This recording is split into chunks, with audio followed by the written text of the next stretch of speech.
प्रिय विद्यार्थियों नमस्कार। एचआर सर के यूट्यूब चैनल पर आप लोगों का फिर से स्वागत, वेलकम और अभिनंदन। आज का जो हमारा टॉपिक है वह है भारत पर विदेशी आक्रमण। कई संभावनाएं यहाँ से बनती हैं, दिमाग भी इस दिशा में सोचने को मजबूर हो जाता है कि भारत के विदेशी आक्रमण को कैसे पढ़ा जाए। अरे पढ़ाने की बात सोचिए, पढ़ा जाए वो तो अलग बात है, लेकिन आप लोगों के दिमाग में कैसे सेट किया जाए वो हमारे को सोचना पड़ता है। तो देखिए, आप लोगों के दिमाग में सेट करने के लिए भी हमने इस भारत पर विदेशी आक्रमण का एक विशेष प्लान बनाया है। उसके तहत हम आप लोगों के दिमाग तक, परमानेंट मेमोरी तक इस टॉपिक को ले जाने का एचआर सर का प्रयास रहेगा। देखिए, शुरू करते हैं भारत पर विदेशी आक्रमण। पहली संभावना मैं आप लोगों को बता देता हूं। देखिए, ये भारत है इंडिया का मैंने मैप, और जो जहां से भारत पर आक्रमण हुए उनका एक मैप के द्वारा मैं उसको समझाने की कोशिश करूंगा। ध्यान से देखेंगे, भारत ये इंडिया, और यहाँ पर अरब सागर, कौन सा सागर है? अरब सागर। और अरब सागर का जो अरब सागर, फिर ये जो दिशा है यह कौन सी दिशा कहलाती है? उत्तर पश्चिम दिशा। कौन सी दिशा है? उत्तर पश्चिम दिशा यह है। तो भारत पर आक्रमण इस दिशा से प्रारंभ होते हैं। कैसे होते हैं चर्चा करते हैं। देखिए, कौन आक्रमण करता है? तो देखिए, नंबर फर्स्ट जो है आक्रमण करने वाला जो संस्कृति थी, जो सभ्यता थी, वह ईरान सभ्यता के शासकों ने भारत पर आक्रमण किया। सबसे पहले भारत पर आक्रमण किस सभ्यता के शासकों ने किया? ईरान के शासकों ने किया। भाई ईरान के शासकों ने क्यों? यहाँ पर देखिए, अफगानिस्तान है,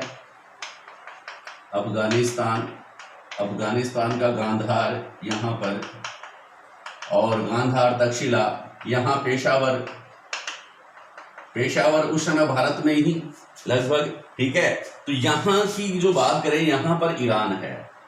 इस ईरान के शासकों ने भारत पर आक्रमण किया। पहली बात तो आप ध्यान में रखेंगे, ईरान सभ्यता के शासकों ने भारत पर आक्रमण किया।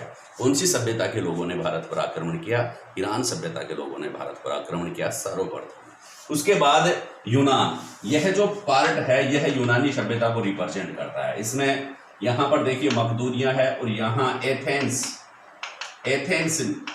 नामक राज्य, एक यहाँ पर स्पार्टा, एथेंस और स्पार्टा, दो मकदूनिया, एथेंस, स्पार्टा, ये यूनानी सभ्यता के कुछ प्रमुख राज्य थे। तो ईरान व यूनान नंबर सेकंड पे आता है। यूनानी सभ्यता के शासकों ने भारत पर आक्रमण किया। ध्यान में रखना, दो चीजें अपन रीड कर रहे हैं। एक तो ईरान की सभ्यता जो थे उनके शासकों ने भारत पर आक्रमण किया, और दूसरा यूनान के सभ्यता के शासकों ने भारत पर आक्रमण किया। कैसे, क्या स्थिति थी, चर्चा करते हैं। तो पहले हम लेंगे इसको, ईरान की सभ्यता के शासकों के बारे में हम चर्चा करेंगे। इसकी शासकों के बारे में, ईरान सभ्यता के जो शासक थे उनके बारे में हम चर्चा करेंगे। पॉइंट टू पॉइंट ध्यान से सुनना, क्योंकि प्रत्येक प्रश्न इंपॉर्टेंट है, और प्रत्येक एक भी अगर प्रश्न आप लोगों का छूटता है तो आपको कंपटीशन से बाहर कर सकता है। ईरान यहाँ है, स्थिति कहाँ है? भारत वहां पर है, ईरान यहाँ पर है। अटैक यहाँ से हो रहे हैं। भारत ईरान से, यह स्थलीय मार्ग है, स्थलीय मार्ग के द्वारा पैदल सेना आसानी से जा सकती है। देखिए, ईरान जो है, ईरान में लगभग 6ठी शताब्दी ईसा पूर्व के मध्य में, आप ध्यान में रखेंगे कौन सी समय की बात कर रहे हैं अपन? 6ठी शताब्दी ईसा पूर्व के मध्य की बात अपन कर रहे हैं। 6ठी शताब्दी ईसा पूर्व के लगभग मध्य की अपन बात कर रहे हैं, और उसमें ईरान में एक वंश की स्थापना होती है। कौन से वंश की स्थापना होती है? एकेमेनी साम्राज्य। कौन से साम्राज्य की? एकेमेनी साम्राज्य। एकेमेनी साम्राज्य, क्या याद रखेंगे? ईरान में कौन सा साम्राज्य की स्थापना हो रही है? एकेमेनी। कौन से साम्राज्य की? एकेमेनी साम्राज्य की। यहां लिख देता हूं मैं, एकेमेनी साम्राज्य। और एकेमेनी साम्राज्य का एक और नाम था हकमनी साम्राज्य भी कहते हैं, हकमनी साम्राज्य भी कहते हैं। एकेमेनी साम्राज्य को क्या कहते हैं? हकमनी साम्राज्य भी कहते हैं। एक और अपन बात करते हैं तो इसको पारसिक साम्राज्य भी कहते हैं। कई संभावनाएं हैं प्रश्न बनने की, तो सारी बातें अपन याद कर लेते हैं। भाई ईरान में जो साम्राज्य स्थापित हुआ उस समय जब भारत में मगध साम्राज्य चल रहा था, और भी महाजनपद का काल चल रहा था, उसी पैरेलल में ईरान में एकेमनी साम्राज्य की स्थापना होती है। एकेमनी साम्राज्य का एक और क्या नाम है? हकमनी साम्राज्य। हकमनी साम्राज्य का एक और क्या नाम है, तो आप बताएंगे पारसिक साम्राज्य। ठीक है, पहली बात आपको लोगों को क्लियर हो गई कि ईरानी सभ्यता के शासकों ने भारत पर आक्रमण किया। ईरान में कौन सा साम्राज्य स्थापित हुआ जिसने भारत पर आक्रमण किया, तो वह है एकेमनी साम्राज्य। कौन सा साम्राज्य है भाई, एकेमनी साम्राज्य है। और एकेमनी साम्राज्य को पारसिक साम्राज्य भी हम कहते हैं। इतनी बात आप लोगों को समझ में आ गई होगी। और इस पारसिक साम्राज्य का जो प्रश्न तो बनता है, संभावना तो है ही, पूछेंगे पारसिक साम्राज्य का संस्थापक कौन था, तो आप क्या बताएंगे, पारसिक साम्राज्य का जो संस्थापक था वह था साइरस। कौन था भाई, साइरस था। पारसिक साम्राज्य का संस्थापक या एकेमेनी साम्राज्य का संस्थापक साइरस था। कौन था, साइरस नामक शासक ने एकेमेनी साम्राज्य की स्थापना की थी। किसने की थी, साइरस ने। साई देके आते हैं रस की, साइरस, दो ही, कोई ज्यादा नहीं है। एकेमेनी और इंग्लिश में एकेमिनोइड साम्राज्य भी कहते हैं, एकेमिनोइड है ना, एकेमिनोइड साम्राज्य। तो ये एकेमिनोइड साम्राज्य कहाँ का था, ईरान का। सराउंडिंग स्टडी कर लीजिए, अब स्टार्टिंग हो चुकी है आप लोगों को पढ़ाने की, तो आप सराउंडिंग स्टडी कर लीजिए कि भारत पर सर्वप्रथम विदेशी आक्रमण करने वाले शासक कौन से देश से संबंधित थे, तो पहली संभावना में ईरान। ठीक है, दूसरी बात, ईरानी संस्कृति के या ईरानी सभ्यता के किस वंश के शासकों ने भारत पर आक्रमण किया सर्वप्रथम, तो दैट इज एकेमेनी साम्राज्य। और भी कई नाम है तो वो भी ऑप्शन में आप लोगों से मिल सकते हैं।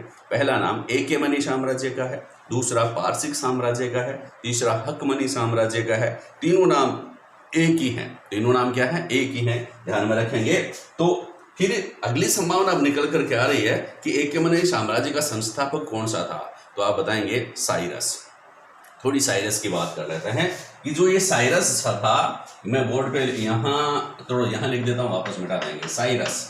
साइरस जो था, इन्होंने 559 से 539 ईस्वी के लगभग तक शासन किया था। 559 से 529 ईस्वी तक के लगभग इसने शासन किया था। किसने भाई, किसने, साइरस ने। 559 से 529 ईस्वी तक इसने शासन किया। और ये एकेमनी साम्राज्य जो का टोटल शासन था यहाँ पर ईरान में, लगभग 200 वर्षों तक इसने शासन किया भाई।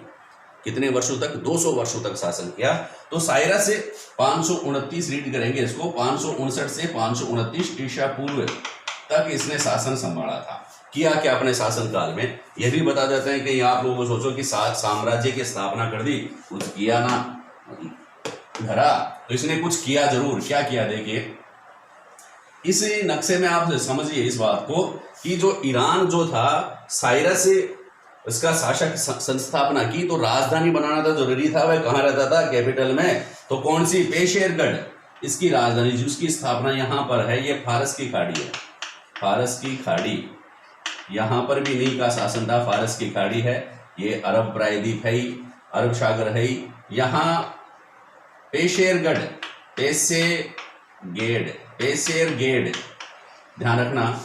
एकेमनी साम्राज्य की प्रारंभिक राजधानी कौन सी थी, पेशेरगेड थी, पेशेरगेड, याद रखेंगे, पेशेरगेड। ठीक है, और पेशेरगेड ने किसकी राजधानी किसने बनाया राजधानी, साइरस ने। पेशेरगढ़ किसकी राजधानी थी, साइरस की राजधानी थी। साइरस ईरानी सभ्यता में सर्वप्रथम एकेमनी साम्राज्य की स्थापना होती है लगभग 6वीं शताब्दी ईसा पूर्व के लगभग मध्य में। ध्यान से सुन लेना, कंफ्यूज मत हो जाना। साइरस की राजधानी थी पेशेरगढ़। ठीक है, अब इसने क्या किया, यहाँ पर एक और देखो, यहाँ फरात नदी है, ये फरात नदी, और यहाँ पर दजला नदी है। ठीक है, दजला फरात की सभ्यता, दजला नदी। कई प्रश्न आते हैं, दजला फरात की सभ्यता किससे संबंधित है, तो यहाँ इराक है, इराक। और इराक का एक उस समय प्रांत था बाबुल। तो इसने भाई फरात नदी, दजला नदी, ये दजला फरात सभ्यता है। दजला फरात सभ्यता दजला फरात नदियों के किनारे विकसित हुई और कौन से देश से संबंधित है, इराक से संबंधित है। खूब सारे प्रश्न यहाँ से निकल करके आ रहे हैं, देखते रहिए एकदम शांतिपूर्वक। तो यहाँ से साइरस महाराज चलते हैं और इस इराक पे कब्जा कर लेते हैं, बाबुल पे कब्जा कर लेते हैं। बाबुल कहाँ पर था, इराक में था। फिर इराक में ये बाबुल पर कब्जा करते हुए फिर इसकी दिशा जो होती है, आप देख लो कौन सी दिशा में आ गई, इराक के उत्तर पश्चिम दिशा है। ये उत्तर पश्चिम दिशा में ही या पश्चिमी दिशा में ये क्या करते हैं भाई, आक्रमण करता है। कौन? साइरस का दिमाग इधर ही चल रहा है और यहां तक आ जाता है, यहां तक ये शासन करता है। यहां तक पता है क्या है? ये तो है एशिया माइनर। क्या है? Asia minor. एशिया माइनर है। और फिर मेसोपोटामिया, ये दजला फरात की सभ्यता, मेसोपोटामिया। मेसोपोटामिया, मेसोपोटामिया मतलब ये कहां से? एशिया माइनर पर अपना कब्जा कर लेता है, पश्चिमी दिशा में आक्रमण करता है। कौन? साइरस। मेसोपोटामिया में को अपना अंडर में कर लेता है और बाबुल पर अपना अधिकार कर लेता है। इस प्रकार यह अपना जो साम्राज्य विस्तार करता है वह कौन सी दिशा में करता है भाई? उत्तर पश्चिमी दिशा में अपना साम्राज्य विस्तार करता है। कौन? साइरस। ठीक है। अब साइरस की राजधानी कौन सी थी? पेशेरगढ़। साइरस के बाद और भी शासक बनते हैं। कौन बनते हैं भाई? साइरस तो 559 से 529 तक, और यहां पर बाबुल पर जो उसने अधिकार किया वह क्या था? 539 ईसा पूर्व में। प्रश्न तो बनते हैं। क्या प्रश्न बन गए साइरस के बारे में? फिर अगला टॉपिक अपन देखेंगे कि साइरस कौन था। एक्यमनी साम्राज्य का संस्थापक था साइरस। एक्यमनी साम्राज्य कौन से देश से संबंधित है? कौन सी संस्कृति या सभ्यता से संबंधित है? ईरान सभ्यता से संबंधित है। ठीक है। साइरस की राजधानी कौन सी थी? तो आप बताएंगे पेशेरगेड। पेशेरगेड, पेशेरगेड। आगे बात समझ में? ठीक है। साइरस ने ईरान के कौन सी दिशा में लगभग अपना साम्राज्य विस्तार किया? तो आप बताएंगे उत्तर पश्चिमी दिशा में। कहां तक था? एशिया माइनर, मेसोपोटामिया, दजला फरात, बाबुल, इराक। इनको उन्होंने, जो छोटे छोटे राज्य थे सबको उन्होंने अपने अधिकृत कर लिया था। बड़े देश नहीं थे उस समय, छोटे छोटे देश। साम्राज्य जो देश वाला सिस्टम यहाँ पर नहीं था, राज्यों वाला सिस्टम था। ठीक है। इराक में भी छोटे छोटे शासक थे, भारत में भी छोटे छोटे शासक थे। इनमें सभी जगह छोटे छोटे राजा ही शासन संभाला करते थे। ठीक है। फिर उन छोटों से ही क्या बड़े बने, बड़े शासक बने। तो ये बात दिमाग में फिट रखना। अब ईरान को देश मत समझ लेना, वहां पर राज्यों की स्थापना है, छोटे छोटे राज्य स्थापित हैं। और उनमें एक राज्य कौन सा था? एक्यमनी साम्राज्य था। एक्यमनी साम्राज्य का संस्थापक कौन सा था? साइरस। और क्या नाम है एक्यमनी साम्राज्य के?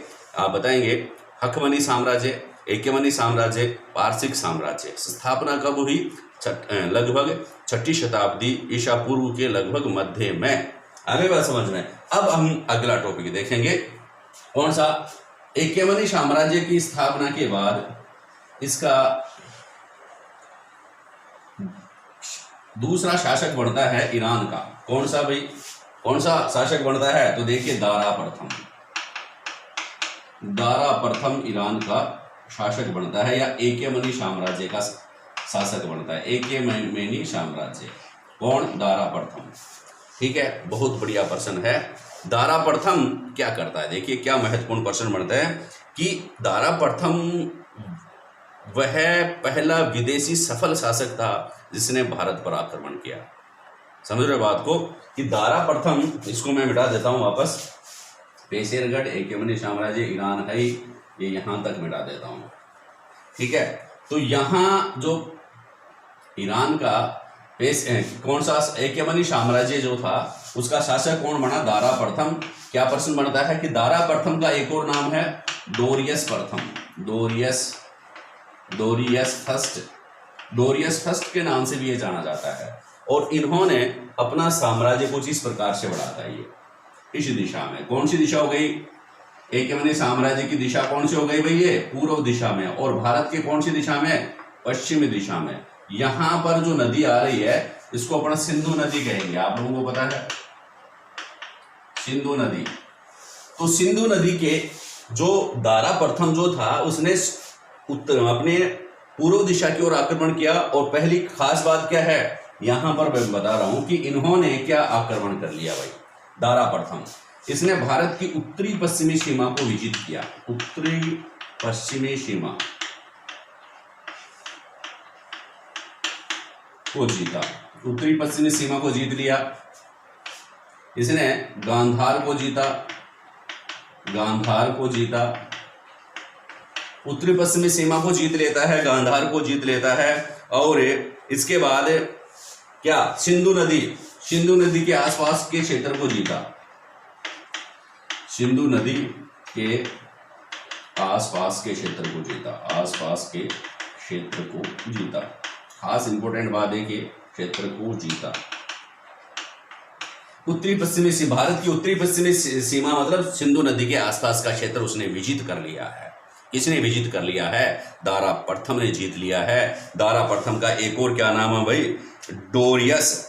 ठीक है, डोरियस प्रथम भी इसको अपन कहते हैं। पश्चिमी प्रांत, ये पश्चिमी प्रांत आ गए, और उत्तर पश्चिमी सीमा जो भारत की थी उसके ऊपर किसका अधिकार हो जाता है? दारा प्रथम का अधिकार हो जाता है।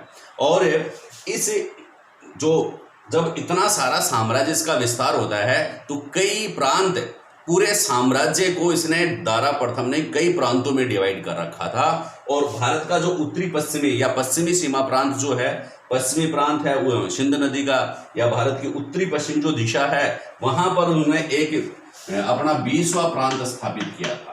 कौन सा प्रांत स्थापित किया था? 20वां प्रांत स्थापित किया। किसने भाई? दारा प्रथम ने। तो प्रश्न क्या बन गया कि भारत पर विदेशी आक्रमण करने वाला सफल शासक कौन था जिन्होंने भारत के कुछ क्षेत्रों को विजित किया था? तो आंसर मत भूलना, दैट इज दारा प्रथम या डोरियस प्रथम। आ गई बात समझ में? डोरियस प्रथम वह शासक था जिसने भारत पर आक्रमण करने में सफलता प्राप्त की। सफलता प्राप्त हुई, आक्रमण करके वापस चले गए, हारना वाली बात नहीं है, विजित करके गया है ये। और भारत पर कौन सा, भारत में अपना कौन सा प्रांत की स्थापना की? 20वां राज्य भारत में इसने स्थापित किया। और कितना विस्तृत साम्राज्य इसका हो जाता है किसका? दारा प्रथम का। देखिए, ये Asia minor, Mesopotamia, Asia minor, Mesopotamia, और इसने इधर भी आ गए, मिस्र में भी अपना साम्राज्य स्थापित कर लेता है।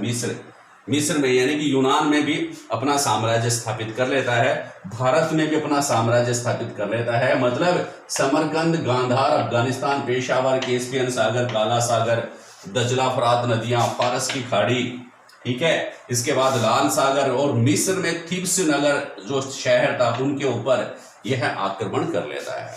इस दारा प्रथम की लड़ाई चलती रहती है किससे? यूनान से। किससे? यूनानी सभ्यता इधर है, और यूनानी सभ्यता के बारे में हम लोग थोड़ा सा अलग रीड करेंगे थोड़ी देर बाद में। पहले आप बात ध्यान में रखेंगे कि भारत पर आक्रमण करने वाला सबसे पहला शासक कौन बन गया है? दारा प्रथम। और आपके जीके का प्रश्न भी ये बन गया है, एग्जाम में पूछा जा सकता है। डोरियस प्रथम भी कहते हैं। कौन कौन से संभावना क्या निकल कर गया? डोरियस प्रथम का शासन कहां से कहां तक? एशिया माइनर, मिस्र, इधर मेसोपोटामिया, इराक, कैस्पियन सागर, काला सागर, समरकंद, अफगानिस्तान, गांधार, पेशावर, सिंधु नदी के आसपास। सिंधु नदी के आसपास भारत में जीतकर कौन सा प्रांत स्थापित किया? 20वां प्रांत स्थापित किया। कौन सा प्रांत स्थापित किया भाई? 20वें नंबर का प्रांत की स्थापना भारत में यह करता है। कौन? दारा प्रथम। यह मुख्य बात आप लोगों को याद रखनी है। और भी बातें हैं ईरान की सभ्यता में कि दारा प्रथम के बाद इसका जो पुत्र जो है जरेक्सिस, वो इसका दारा प्रथम के पुत्र का क्या नाम था? जरेक्सिस। और जरेक्सिस ने कुछ नहीं किया, वह बस यहां पर इनके साम्राज्य को संभाला। पर प्रश्न तो बन ही सकता है, दारा प्रथम का पुत्र कौन था? दारा प्रथम के पुत्र का नाम था जरक्सिस। क्या नाम था? जरक्सिस। ध्यान रखना, दारा प्रथम के पुत्र का क्या नाम है? जरक्सिस है। दारा प्रथम के पुत्र का क्या नाम है? जरक्सिस है। और एक और नाम है भाई, जरक्सिस आपको ऑप्शन में मिल जाए तो टिक लगा देना, लेकिन एक और नाम है शेसयर्स।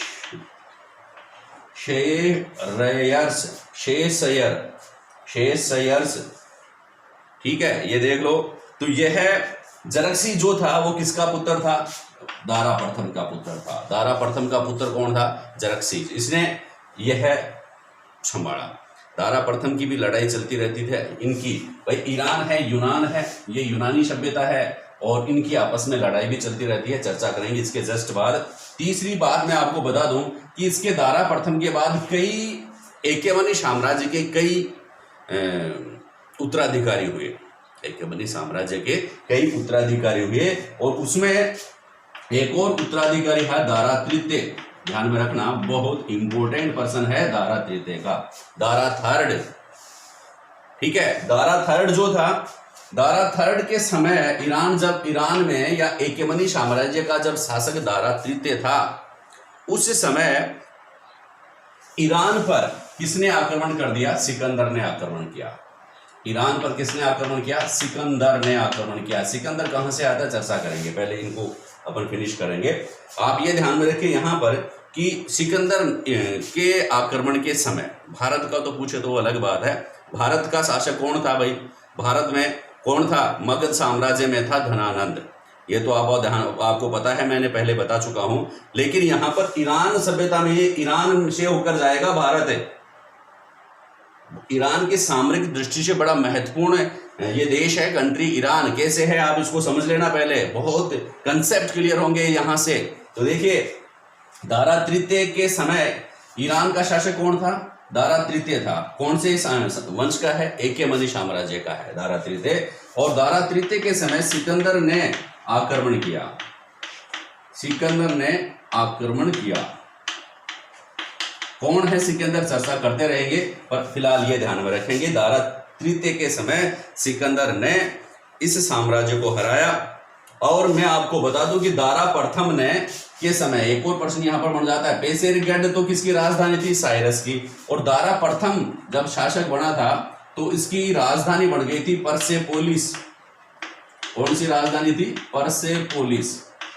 यानी कि एकेमनी साम्राज्य की राजधानियां दो हैं, एक तो पेशेरगढ़ और एक है पर्सेपोलिस। पेशेरगढ़ ये गेड़ जो थी उसकी, वह किसकी राजधानी थी? साइरस की। और पर्सेपोलिस राजधानी दारा प्रथम की। पर्सेपोलिस ने अपनी राजधानी किसको बनाया था? पर्सेपोलिस को किसने राजधानी बनाई थी? तो आप बताएंगे दारा प्रथम ने राजधानी बनाई थी। दारा तृतीय की राजधानी भी पर्सेपोलिस ही थी। तो ठीक है, तो ये बात किसकी हो गई है अपन? पेशेरगढ़। और सिकंदर के बाद सेल्यूकस प्रथम 301 के आसपास उन्होंने, सेल्यूकस प्रथम ने इसको संभाला था। ठीक है, सेल्यूकस प्रथम ने। ठीक है, इसके बाद हम चर्चा करेंगे यूनानी सभ्यता की। किसकी चर्चा करेंगे? यूनानी सभ्यता में, या सिकंदर की अपन चर्चा करने जा रहे हैं। ध्यान से सुनेंगे। सिकंदर ने आक्रमण कर लिया, कई बातें हैं, लेकिन आप ईरानी सभ्यता में उसको पढ़ेंगे कि ईरान में एकेमनी साम्राज्य की स्थापना तो हो गई थी 5वीं 6वीं शताब्दी में। उसके बाद पार्थियन साम्राज्य की स्थापना होती है और सुसानी साम्राज्य की स्थापना भी होती है। तो आप लोग ये ध्यान में रख रहे हैं। छोटी सी बात 1-2 प्रश्न में बता देता हूँ कि ईरानी संस्कृति है या ईरानी सभ्यता जो है, इसके साम्राज्य पूछ ले प्रश्न भाई, अपने से संबंधित तो है ही के। तो पहला इसका कौन सा था भाई? एकेमनी साम्राज्य। एकेमनी साम्राज्य। ईरान में जो मुख्यतः वंश उत्पन्न हुए, कौन कौन से साम्राज्य हुए? नंबर फर्स्ट एकेमनी साम्राज्य, नंबर सेकंड पार्थेइन्स साम्राज्य। एकेन साम्राज्य है, पार्थेइन्स साम्राज्य है।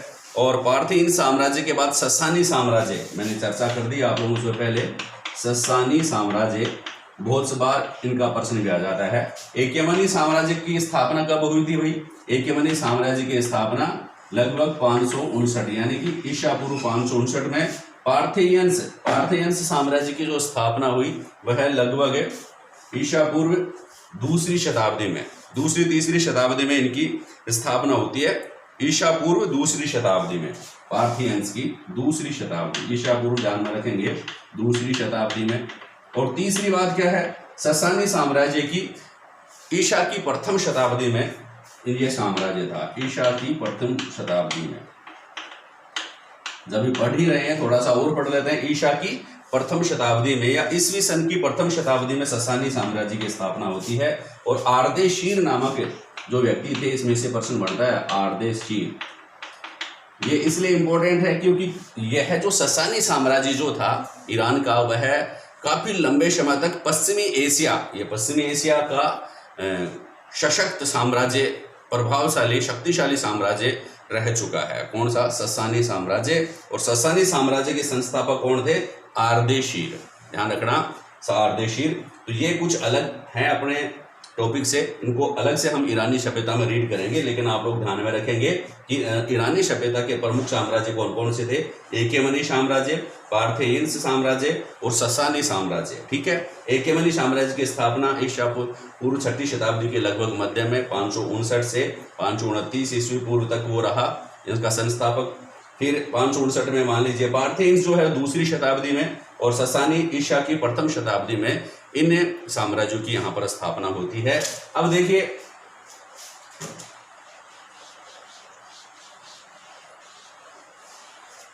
क्या बात अपन दूसरा कंसेप्ट अपन क्लियर करेंगे कि सिकंदर ने भारत पर आक्रमण किया था। आप लोगों को पता है किसके शासनकाल में? धनानंद के शासनकाल में। थोड़ा सा क्रिटिकल पॉइंट है, ध्यान से पढ़ेंगे तभी दिमाग में सेट होगा कि घनानंद के समय में सिकंदर ने भारत पर आक्रमण किया। कहाँ से आया सिकंदर? तो देखो यहाँ तो इंडिया है, बिहार जहाँ पर गया व पटना में मगध साम्राज्य स्थापित है, और वहां से वहां अटैक करता है। कहां से? यहां से सिकंदर के बारे में आप लोग यहां ध्यान में रखेंगे कि यहां पर होता क्या था कि जो बड़े साम्राज्य होते थे वह उस साम्राज्य का जो शासक था वो अपने प्रांतों को अपने साम्राज्य को छोटे छोटे प्रांतों में डिवाइड कर देता था, और प्रत्येक प्रांत का एक शासक नियुक्त कर देता था। मतलब जैसे मान लो कि दारा प्रथम ने भारत पर आक्रमण किया और भारत की सिंधु नदी के तट को अपने क्षेत्र में, पश्चिमी प्रांत को अपने क्षेत्र में किया, अपने अधीन कर लिया, और अधीन करके वहां पर एक प्रांत की स्थापना कर दी। उसका नंबर दे दिया 20वां प्रांत। भारत में कौन से प्रांत की स्थापना की? 20वां प्रांत उसने बना दिया। और उस प्रांत का शासक जो था वह क्या कहलाता था? क्षत्रप कहलाता था। क्या कहलाता था? क्षत्रप। ठीक है, क्या कहलाता था? क्षत्रप। तो इसी प्रकार लगभग मतलब 20 तो कम से कम थे ही, 20 प्रांत तो इसके दारा प्रथम के थे, और इसकी दारा प्रथम की यूनान के साथ लड़ाई चलती रहती थी। यूनान, अब देखिए यूनान, क्षत्रप समझ गए कि प्रांतों का जो शासक होते थे उनको क्षत्रप कहते थे, राजा नहीं कहते थे, क्षत्रप कहते थे। कौन थे? सम्राट नहीं कहते थे, क्षत्रप कहते थे। तो देखिए यहां से ये यूनान जो था, यूनान के जो प्रमुख राज्य थे, यूनान के प्रमुख प्रांत कौन कौन से थे उस समय? यूनान में प्रमुख थे एथेंस,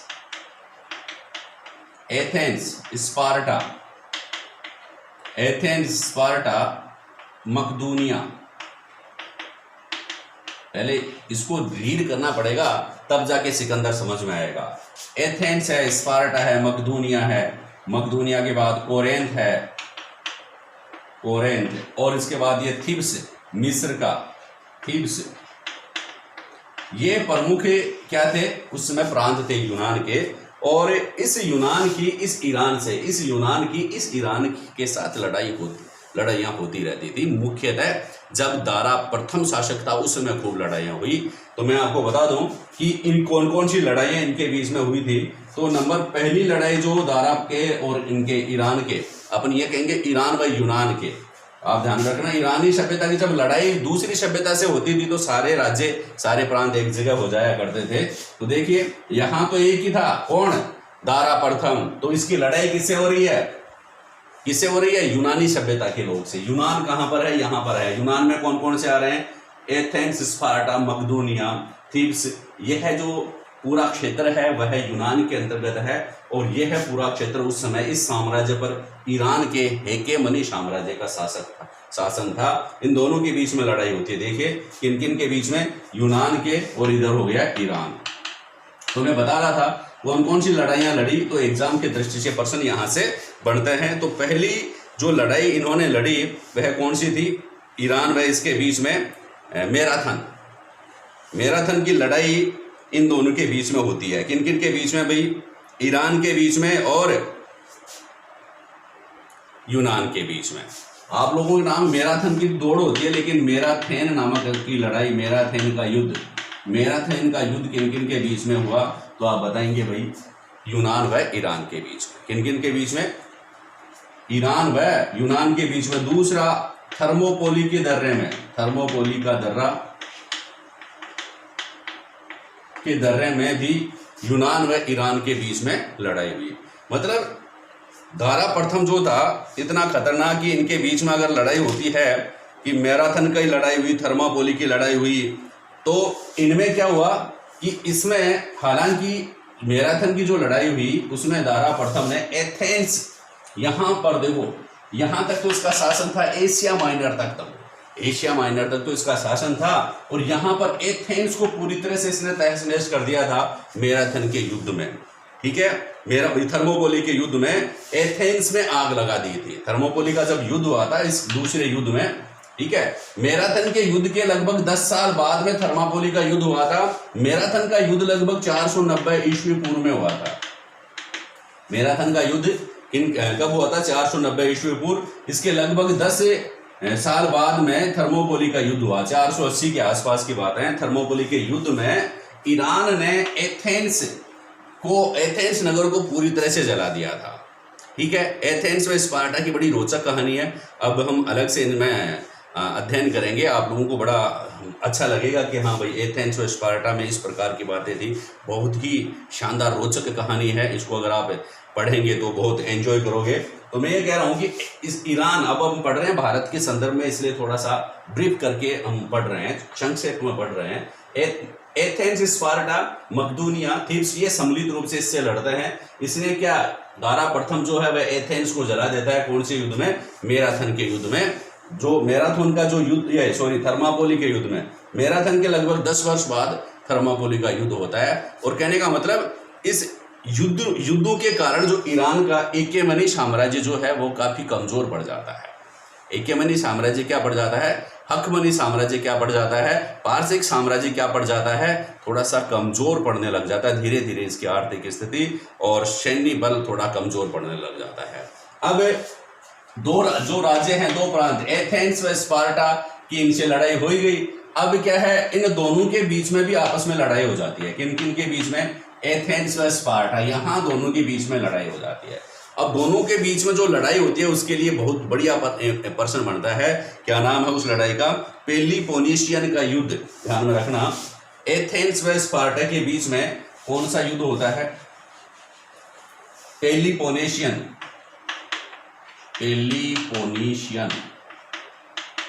एथेंस व स्पार्टा के बीच में जो लड़ाई हुई वह हुई पेलिपोनेशियन की लड़ाई। पेलिपोनेशियन की लड़ाई में दोनों राज्यों को बड़ा नुकसान हुआ, ठीक है। और एथेंस जो था वह स्पार्टा के अधीन हो गया। एथेंस किसके अधीन हो गया? स्पार्टा के। स्पार्टा ज्यादा शक्तिशाली था। अरे स्पार्टा की तो बात ऐसी थी कि वहां पर 7 वर्ष के जो बच्चा था उनको सैनिक शासन की ट्रेनिंग दे दी जाती थी। आने वाले खतरों के प्रति उसको जागरूक कर दिया जाता था। और 60 वर्ष तक वो बैरिक में ही गुजारते थे। ऐसे सैनिक थे स्पार्टा के। मतलब डर और वीरता, और इनको ये कहेंगे कि अनुशासन, डिसिप्लिन उनका इस प्रकार से था कि 60 वर्ष तक बैरिक में ही वो रहते थे स्पार्टा के लोग। इसलिए स्पार्टा की जीत निश्चित थी। एथेंस को ईरान ने भी हरा दिया, दारा प्रथम ने भी हरा दिया, स्पार्टा ने भी एथेंस को हरा दिया और अपने अधीन कर लिया।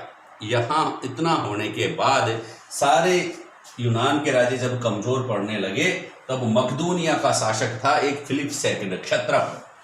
मकदूनिया का क्षत्रप था। क्षत्रप किसे कहेंगे? प्रांतीय शासक, है ना। यहाँ मकदूनिया प्रांत था किसका भाई? यूनान का। यूनान का एक प्रांत है मकदूनिया। मकदूनिया का एक शासक है, एक क्षत्रप है। मकदूनिया का एक क्षत्रप है, क्षत्रप, ध्यान में रखना, क्षत्रप। यह क्षत्रप का नाम है फिलिप II। क्या नाम है? Philip II। फिलिप II जो था उन्होंने इनके ऊपर अपना अधिकार कर लिया, थोड़ा शक्तिशाली होने लगता है। अब इस फिलिप II के एक पुत्र उत्पन्न होता है। पुत्र का नाम है सिकंदर। देखो सिकंदर की कहानी यह है।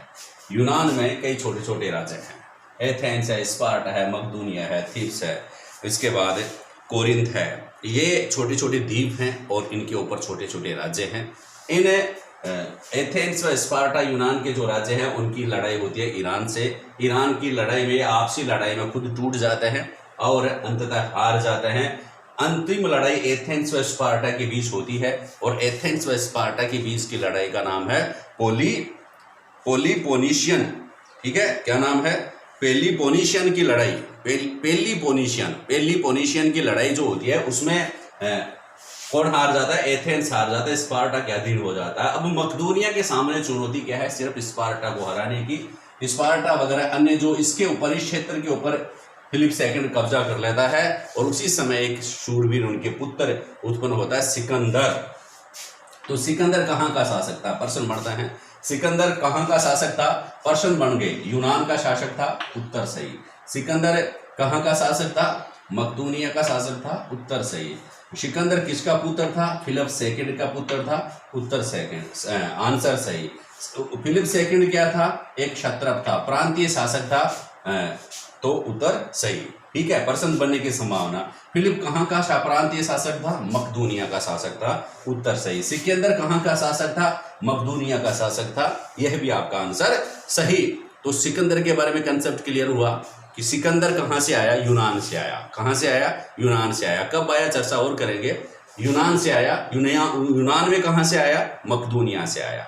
कहाँ से आया? मकदूनिया से आया। अब आप लोगों को पूछ ले, सिकंदर का शासन निम्नलिखित में से कौन सा सिकंदर के साम्राज्य में स्थित नहीं था? तो अब यहाँ बैठा है सिकंदर, वो सिकंदर कहाँ बैठा है? तू इतने ऊपर सिकंदर मकदूनिया से चलता है। एथेंस, स्पार्टा, मिस्र का थीब्स, ये सब सिकंदर के अंडर में आ जाता है। फिर यहां से चलता है, एशिया माइनर को अपने अधीन करता है।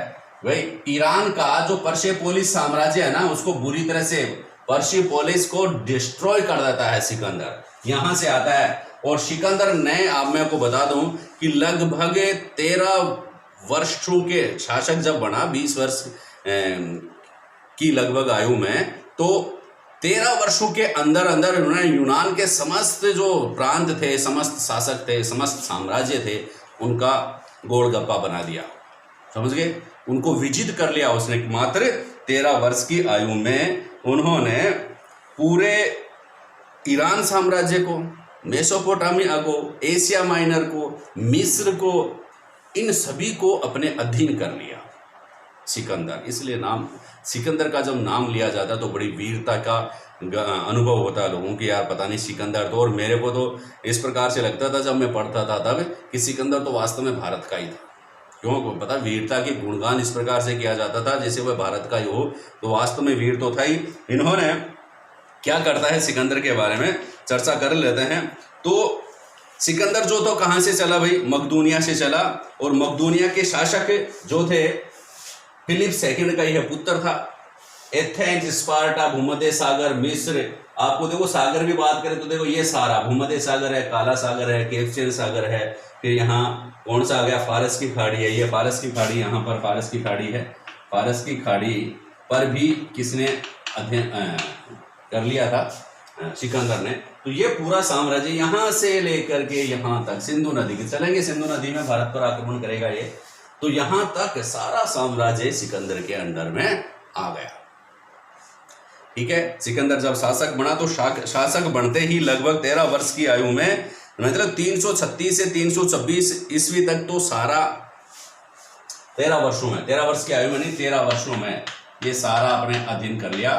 336 से 323, ठीक है, 336 से 323 वर्षों के ईसा पूर्व में इन्होंने यूनान के सभी राज्यों पर, यूनान के सभी प्रांतों को अपने अधीन कर लिया। सिकंदर निकला था विश्व विजय, कि मैं तो विश्व विजय करके आऊंगा। इनको इधर विश्व विजय दिख रही है, सिर्फ भारत की तरफ, इंडिया की तरफ विश्व विजय दिखाई दे रही है। तो विश्व विजय पे निकला। अब ईरान के पर्शियोपोलिस शहर को उसने नष्ट कर दिया। याद रखना, सिकंदर ने कौन से शहर को, कहाँ कहाँ से आप चर्चा करेंगे। सिकंदर ने जो जीता, इधर देखिए, सिकंदर का पथ देखिए। सिकंदर ने इसको मकदूनिया का था, एथेंस को हराया, स्पार्टा को हराया, एशिया माइनर को हराया, मेसोपोटामिया को हराया, इधर मिस्र के थीब्स वगैरह ये सब उनको हरा दिया, मेसोपोटामिया को हरा दिया। और इधर लाल सागर पर भी उसने अपना अधिकार, दजला प्रांत, फरात नदी के आसपास मेसोपोटामिया, ईरान। ईरान में आता है पर्शियोपोलिस में। पर्शियोपोलिस किसका शासन था? दारा प्रथम, दारा तृतीय। उस समय पर्शियोपोलिस राजधानी बनाया था दारा प्रथम ने, और शासन था किसका यहाँ पर? दारा तृतीय का। दारा तृतीय को हरा दिया, और दारा तृतीय को हरा करके जाता है ये अफगानिस्तान की ओर, भारत की ओर रुख करता है। तो भारत में किस प्रकार से आप पढ़ेंगे कि भारत विजय के लिए निकल जाता है लगभग 326 ईस्वी पूर्व में, और बल्कि या बैक्टीरिया से ये निकल जाता है, यूनान से ये निकल जाता है 326 ईस्वी के आसपास, है ना। और भाई 323 तक तो ये इन 13 राज्यों पर आकर 13 वर्षों में इनके ऊपर ये अटैक कर लेता है। 326 में भारत की ओर ये अपना रुख बढ़ाता है सिकंदर। और ये क्या करता है, अफगानिस्तान में जाता है और भारत काबुल होते हुए, अफगानिस्तान काबुल होते हुए ये हिंदुकश पर्वत को पार करता है। काबुल, गांधार काबुल होते हुए कि किसको पार करता है, हिंदुकश पर्वत को पार करता है। और हिंदुकश पर्वत को पार करके यहां पर एक बात होती है कि हिंदुकश पर्वत को पार करने के बाद यहाँ का अफगानिस्तान जो तक्षशिला जो थी, पूर्वी तक्षशिला, इसमें पूर्वी गांधार की राजधानी थी तक्षशिला। किसकी राजधानी थी, पूर्वी गांधार की राजधानी। गांधार कहां पर था भाई, यहाँ पर, गांधार यहाँ पर है। सिकंदर यहाँ तक आ जाता है इनको हराते हुए। पूर्वी गांधार की राजधानी थी तक्षशिला, और तक्षशिला के राजा से भी उसको युद्ध करना पड़ता है, और उस राजा का नाम था आम्भी। बहुत बढ़िया प्रश्न आता है कि आम्भी, कि तक्षशिला के कौन से शासक ने, तक्षशिला के कौन से शासक ने सिकंदर का सहयोग करने का वचन दिया। अधीनता तो स्वीकार कर ही ली होगी भाई, डर रहा था लड़ाई तो क्या की होगी, लड़ाई भी कर ली तो फिर भी उसकी अधीनता स्वीकार कर लेता है। और यह आम्भी जो था, उन्होंने सिकंदर की सहायता का, हर संभव सहायता का वचन दिया था। इसलिए वह आम्भी से निकैया नगर आप लोग ध्यान में रखेंगे, निकैया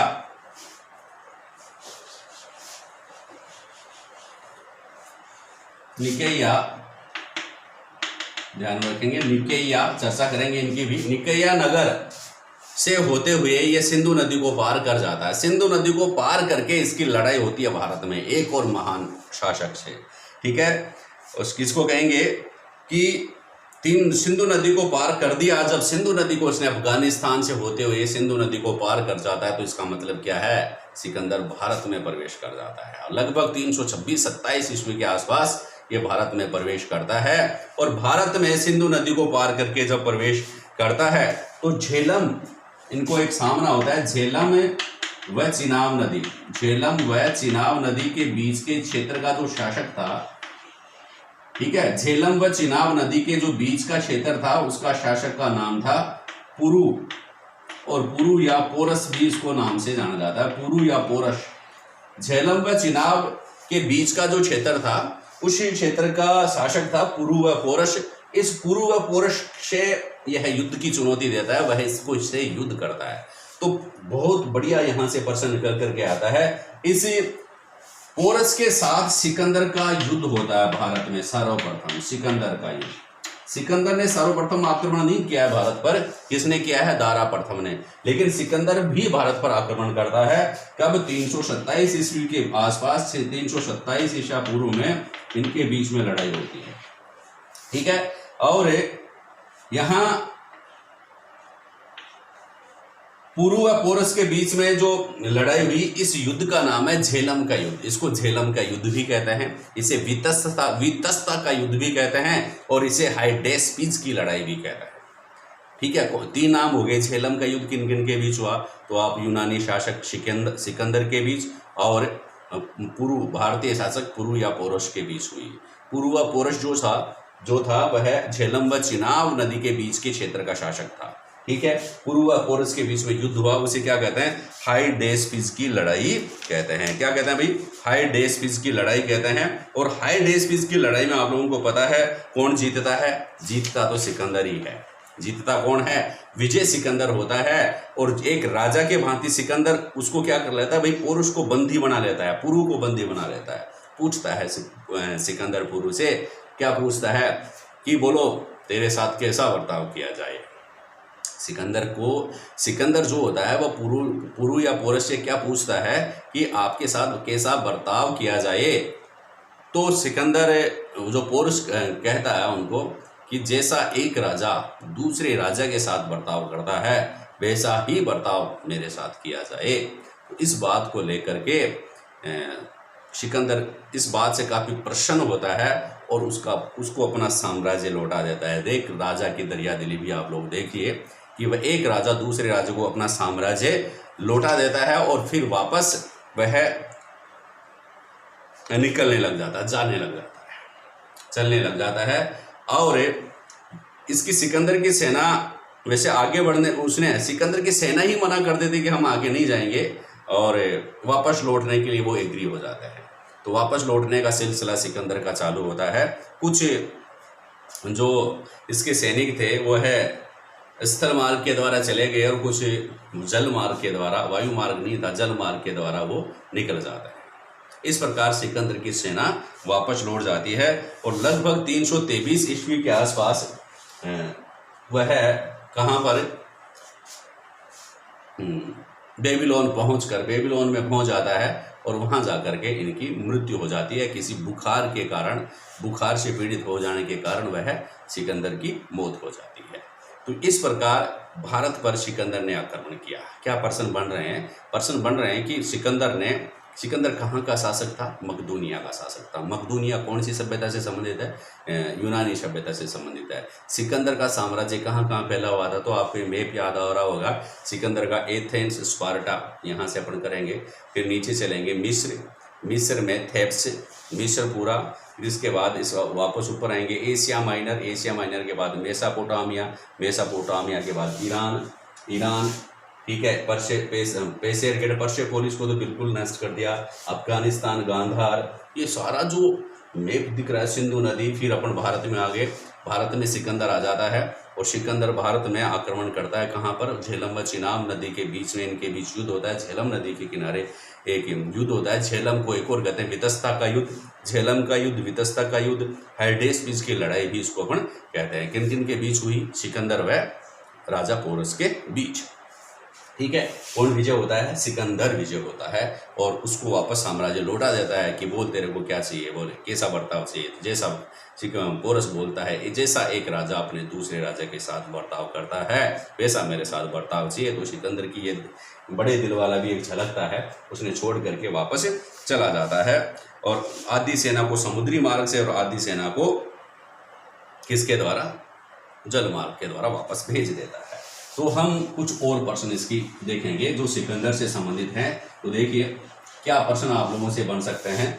सिकंदर किस भारतीय विद्वान को अपने साथ लेकर गया? तो आप बताएंगे कालानास, ध्यान रखेंगे, कालानास नाम शब्द ध्यान में रखेंगे। सिकंदर से संबंधित शब्द है, कुछ इंपॉर्टेंट प्रश्नों के साथ अपन अपनी क्लास खत्म करेंगे। कालानास नामक जो विद्वान था, भारतीय दार्शनिक था, उसको अपने साथ लेके गया। कौन?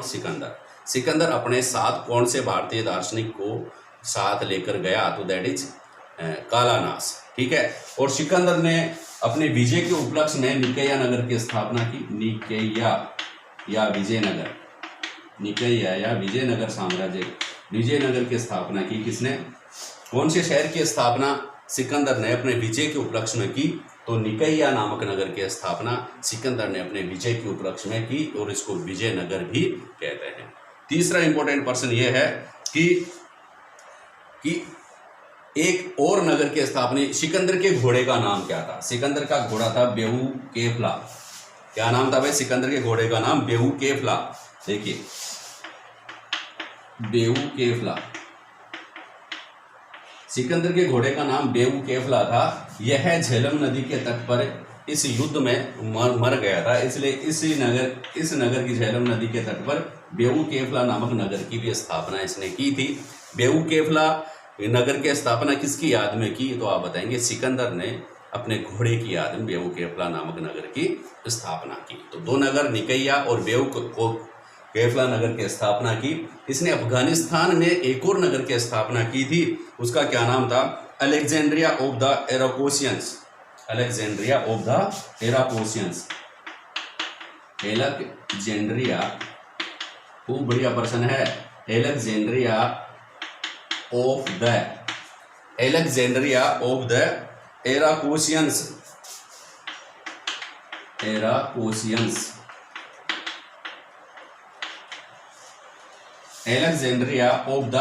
एराकोसियंस, Alexandria of the Arachosians, Alexandria of the Arachosians नामक नगर की स्थापना कहाँ पर करता है? अफगानिस्तान में। और इसका वर्तमान नाम आप देख के अफसोस करोगे, इसका वर्तमान नाम क्या है? कंधार या कांधार की स्थापना किसने की थी? सिकंदर ने। क्या नाम था? एलेक्जेंड्रिया ऑफ द एराकोसियंस नगर की स्थापना की थी। और एलेक्जेंड्रिया ऑफ द एराकोसियंस का वर्तमान नाम कंधार है। कौन सा है? कंधार है। तो इस प्रकार इस प्रकार सिकंदर से संबंधित ये महत्वपूर्ण प्रश्न आप लोगों के सामने थे। तो आप लोगों को ये क्लास पसंद आई होगी और कुछ क्रिटिकल पॉइंट्स हैं इनको समझने के लिए। एथेंस है, स्पार्टा है, मकदूनिया है, यानी कि यूनान की सभ्यता का चैप्टर हम अलग से रीड करेंगे। ईरान के बारे में बहुत कुछ बातें रह गई हैं, उनका चैप्टर अलग से रीड करेंगे। सिंपल सी बात यह है कि ईरान व यूनान के शासकों ने भारत पर आक्रमण किया था और कई शासक जो थे, जैसे मान लो कि दारा प्रथम, वह प्रथम सफलतम शासक था जिसने भारत पर आक्रमण किया। और दूसरी बात, दारा प्रथम के बाद भारत पर आक्रमण किया सिकंदर ने, और सिकंदर ने पोरस के साथ लड़ाई की। उस लड़ाई को हाइडेस्पिस की लड़ाई कहा जाता है, उस लड़ाई को झेलम का युद्ध कहा जाता है, उस लड़ाई को वितस्ता का युद्ध कहा जाता है। और जो इसका घोड़े का नाम बेऊकेफला, सिकंदर के जिसके नाम के जिनकी याद में उसने झेलम नदी के किनारे बेवकोफला नामक नगर की स्थापना की। निकैया नगर की स्थापना उसने अपने विजय के उपलक्ष्य में की। कुछ महत्वपूर्ण बातें थी, आप लोगों को समझ में आई होंगी। अगली क्लास में आप लोगों के लिए हम लेकर हाजिर होंगे कुछ नए टॉपिक्स के साथ। तब तक के लिए धन्यवाद।